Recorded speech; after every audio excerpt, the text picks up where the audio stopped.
ഉമ്മച്ചി എന്താമ്മ പരിപാടി? നോമ്പ് തീരെയല്ലേ അമ്മപ്പൊ നെയ്പത്തിരിയും പിന്നെ ഇത് നെയ്പത്തിരി പുള്ളി വരുന്നുണ്ട്. ഏതാ മൊഞ്ചില് ഇമ്മച്ചി ചുടുന്ന നെയ്പത്തിരിന്റെ ഒരു ടേസ്റ്റ് ഉണ്ടല്ലോ. നെയ്പത്തിരി ഓട്ടടയും പുള്ളിതാ ഓട്ടടക്ക് ഓട്ട വരുന്ന നിങ്ങൾ കാണുന്നുണ്ട് മുത്തുമണികളെ. ഇവിടെ നെയ്പത്തിരി, ഇവിടെ ഓട്ടട, ഇവിടെ ഓട്ടട, ഇവിടെ നെയ്പത്തിരി. ആ മുത്തുമണികളെ നമ്മളെ നെയ്പത്തിരി എങ്ങനെയാണ് പരത്തുന്നത് കണ്ടോളി. ആ ഇങ്ങനെ എടുത്തിട്ട് ആ മൈലാഞ്ചി ഇടുകയും വേണം കേട്ടോ കയ്യിന്.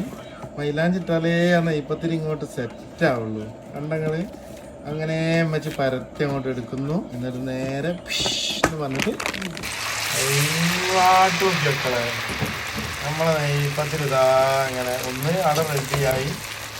അതിലെന്താ കാണുന്ന ജീരകോ. അപ്പൊ ഈ നെയ്പത്തിരിയും കോഴിക്കറി അമ്മന്ന് ഇന്ന് കോഴിക്കറിയും നെയ്പത്തിരിയും